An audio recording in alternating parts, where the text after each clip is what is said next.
All right, hey guys, I am Hudson Phillips. I am the writer and producer of the film This World Alone, and as part of our film promotion, we pulled together this anthology called After the Fall. This is a pre-copy, which Justin, you probably haven't seen the actual book itself, right? These are taking Not longer to get yet. out to you guys. Yeah, I know. I was hoping Yeah, that it's on everybody its would way. have them before we started doing this. So I'm here with Justin Fredricksen. He's one of 30 authors that sent us stories for this anthology. It's something I'm really, really proud of. Justin's story is really amazing. It's called Fated Night. Justin, how are you doing? I'm doing well, thank you. How are you? Very, very good. So tell us a little bit about Fated Night. So this is a flash fiction story, so it's about 500 words, right? So this is, to me, Yeah. a really kind of challenging art form, but it's something I'm always so interested in. Yeah, I mean, flash fiction for me, it's a snapshot of a moment in time. So it allows the reader to kind of like develop the story that surrounds it and kind of like takes them to another place to kind of fill in the gaps for themselves. Mm, Um, like this story in particular, like I wrote basically just to kind of like it's a social commentary on like addiction and the things that you miss out on, whether they're good or bad. You end up like having these gaps in time. wow. um and I just wanted to explore that in like a flash moment. Right, right. Yeah, it's very powerful, and I love basically you're describing it without really describing it, which I think is great. Yeah. And I do want people to be surprised by the story because I do think it's really cool and it's really affected or effective in the way that you're talking about there. I wanted to ask you because another way to describe this story is something that you wrote about yourself in your bio, which is Justin's work draws from the underbelly of life and turns it on its head. Can you tell me a little bit about what draws you to the underbelly of life and what turning it on its head means to you? I mean, for me, like the underbelly of life is something that a lot of people don't want to talk about or are uncomfortable talking about. And I want to talk about it because that's how I feel like you get to like a resolution, Right. or at least a mutual understanding of other people or of yourself. Yeah. And turning it on its head, it's like it's putting it out there forward so that people are observing it and they're interacting with it in a new way so they feel less confronted, and more like reflective. So it's something that where I feel like it draws people to like some form of understanding, or not. I mean, Right. it's completely up to the reader to make that decision, but I Yeah. just want to draw attention to it. Because there is something about I love that because there's something about art, film, books, literature that are kind of empathy machines, right? Like you're able to drop Yeah. someone, even in your story, which is so short, you're able to drop someone in someone else's experience, and the person is able to take on some of those emotions and they can understand that person. And so that's why I think that focus on an underbelly is so fascinating because it helps us understand how someone can be in that position, right? Yeah, absolutely. I mean, it's one of those things to where, you know, obviously, like in our country, we have a huge epidemic of like opioid addiction and other addictions as well. And like, what would this look like if somebody had like missed out on this huge gap of time and they wake up from addiction and they get sober or work on recovery in some form, and you realize all the things that you've missed out on. Yeah. Like myself, like I'll have 9 years sober in August. Oh wow, So for congrats. me, yeah, thank you. So it's like a reflection on that as well. It's like there's a huge gap of time that I kind of missed out on some things, Wow. and recollecting those and like rebuilding my life from all that time that's kind of like the gaps are missing. Yeah. It was fun. It's a fun story to write. I mean, flash fiction for me, it's dynamic because it's like you have to get just enough amount of information into something to allow the reader to try to imagine that world, but also to kind of like connect some dots on their own. And I Yeah. really love that ability of flash fiction to ignite some kind of imagination from the reader.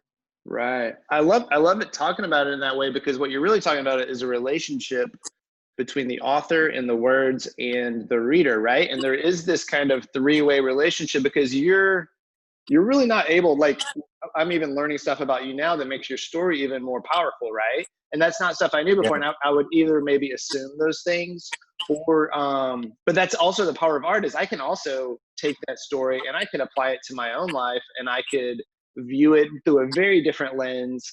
And because art is about interpretation, right? So I'm really curious about the relationship, and how do you see the relationship between the author and the reader and the words and the interpretation of those words and the intention of the author, and all that kind of jumbleness. Yeah. I mean, a lot of times we don't get that background story. Like this is like this experience, like even just talking to you and being able to explain it a little bit, it's something that you don't always get when you approach a piece of writing. So it kind of, I hope that it adds another dynamic or another layer to the work. But also, like if you were not to see this and or to hear this, and then you were to read this piece, like I would hope that there would be some connection that somebody could make on their own. And I think that's the beauty of writing, is that it allows people to like interpret it in their own way. And just, you know, you hope that you can nudge people in the general direction, but how people interpret it or their experience changes how the work reads. Yeah. And that's the beauty of writing, I think, and reading, is like you get to add some of yourself into a piece of work, and hopefully you find a connection to the writer on some level. Um, it's a special relationship. Yeah, yeah. No, It's it's so cool. beautiful. And that's one of the reasons we're doing these interviews, and why kind of Mirrorbox exists to begin with, is really to open up some of those relationships between creator and consumer, right? And kind Yeah, of merging those worlds, because I think merging those worlds makes the art so much more interesting. And I fully believe that art is about connection. It's about connecting people.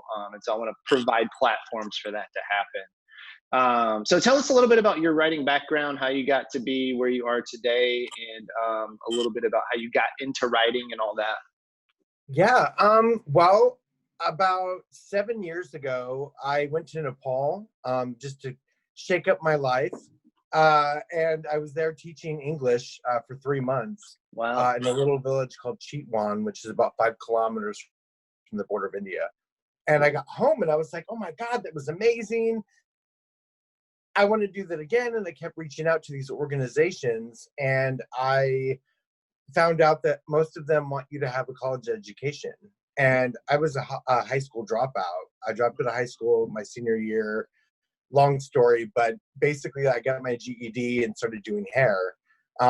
And then, so I decided to get to the goal that I wanted to do, which is to teach and to write. I went to college. I started at Georgia Perimeter, and I was a bio major because I was going to save the world with studying virology and epidemiology, which is ironically exactly what we're kind of like the people that we're discussing in our current social environment Oh right now. wow. Yeah. But I was unhappy pursuing that. I mean, I had Right. good grades, but I was unhappy. And I had a lit professor pull me aside, Dr. Rogers, and he was like, you know, "Are you okay?" And I was like, "Oh my God, I'm so stressed out." And he was like, "You would be a really great teacher." And he's like, "You're a good writer. Like, what are you doing? Yeah. If you're unhappy, why?" And it like all the light bulbs clicked.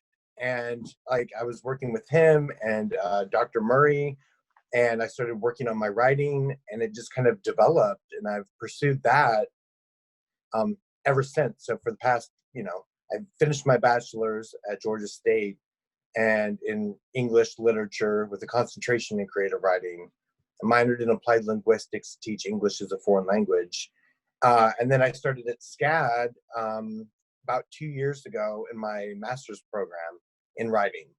Yeah. So I've just constantly been pumping out work as much as I can and putting collections together for publication. And I have a few short stories published elsewhere, which has been amazing to have these like experiences. So um, I'm always looking for ways to improve my writing and to like change the dynamics of how I write and approach work. And you know, I write fiction predominantly in short stories, and now I'm kind of pursuing memoirs and kind of working on my snippets. Awesome. And it's going to be flash fiction, like a whole collection of Cool. like a snapshot of one day. And it's kind of like talking about like the anonymity of life, and how there's people who've come into my life and they've made a huge impact, but I could be sitting next to them on the bus right now and I wouldn't be able to know who they are because it was so long ago. And I'm kind of like just pursuing that memory of those moments. So it's exciting. I mean, I'm loving the development of my writing, and you know, my education has offered this amazing opportunity to really explore my personal life and how to like apply that to my work from these emotions that I've encountered and felt, and kind of put that into writing without saying this is what I did, and being like, well, this emotion is inspiring this story. Very cool. Yeah. So Justin, I definitely want to keep up with you as you keep writing stuff, and I want to find some of your previous writing as well. Where do people kind of find and follow you online?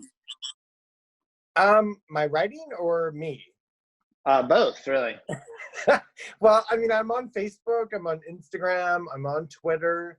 As far as my writing, like I have a story called Clean Chicken on Tiny Tim Lit Review.